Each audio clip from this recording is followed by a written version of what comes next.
राधे राधे गुरुजी। राधे श्याम। ये दासी का आपके चरणों में कोटि कोटि प्रणाम। राधे श्याम। गुरुजी, एकादशी का व्रत तो हम सब घर के सदस्य भी करते हैं, मैं भी। पर उस दिन है ना, अगर कोई आ जाता है घर में, कोई मेहमान, तो हम खाना बना के उनको खिलाते हैं। तो क्या वो पाप लगता है हमें? खाना बनाते, वो व्रत का नहीं खाते तो भोजन बना के, जैसे सब्जी, तो क्या वो पाप लगता है हमें? उस दिन भोजन नहीं बनाना चाहिए ना। तो आप मार्गदर्शन करिए, क्या क्या हम पाप के भागीदार बन रहे हैं गुरुजी? दृष्टिकोण दो हैं यहाँ पर। पहला, अतिथि देवो भव। आपने एकादशी का व्रत किया है, वो एकादशी का व्रत नहीं करते हैं, वो नहीं करते हैं तो वो भूखे नहीं जाने चाहिए।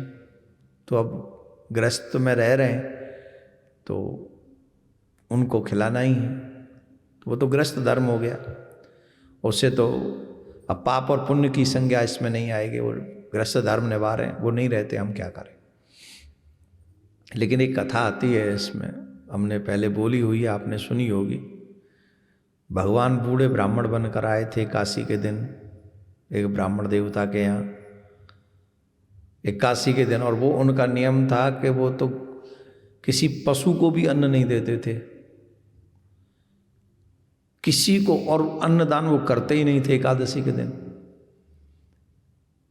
और बूढ़े ब्राह्मण बन के आ गए, महात्मा बन के आ गए, बोले अगर तुमने हमने नहीं खिलाया तो हम तो भूख के मारे मर जाएंगे। उन्होंने ये कह दिया, मरो तो मर जाओ, अन्न तो नहीं खिलाएंगे, व्रत रहना पड़ेगा आपको। और भगवान तो परीक्षा लेने आए ही थे, झट मर गए, लुढ़क गए। अब गांव वालों ने कहा, अरे राम राम राम राम, बड़ा हत्यारा आदमी, इसने तो ब्राह्मण मार दिया, ब्रह्म हत्यारा है, इसे निकाल दो, जाति में से निकाल दिया, सब गांव में से बहिष्कृत कर दिया। कोई कष्ट नहीं हुआ उनको। बोले ठीक है, जय राम जी की, निकाल दिया, अच्छा हुआ। द्वादशी हुई, द्वादशी के दिन उन भक्त ने सोचा कि अब देखो ब्रह्म हत्या भी लग गई, ब्राह्मण भी मर गया, अब क्या करें, गांव वालों ने बहिष्कृत भी कर दिया, कोई बात नहीं, हम क्या करते हैं, ब्राह्मण देवता की संग चिता में हम भी समा जाते। अब हमारे द्वार पे हुआ तो कुछ तो प्रायश्चित करना है।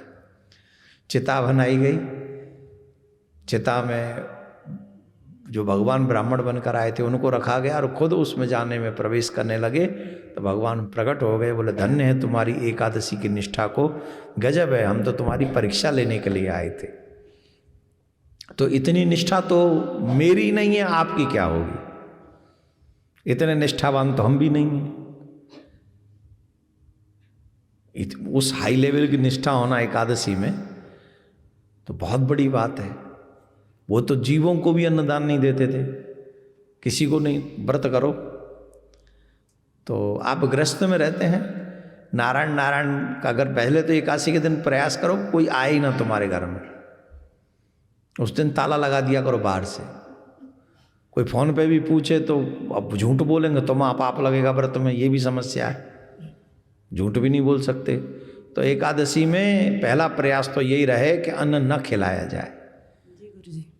पर अगर कोई आ ही जाए तो फिर ठाकुर जी के ही स्वरूप को मान करके, अतिथि देवो भव, भगवान का ही स्वरूप है, आप पाइए, हमें नहीं पाना, हम व्रत हैं तो हम तो व्रत हैं, पर भगवान का स्वरूप हमारे यहाँ से बिना भोजन के नहीं जाना चाहिए।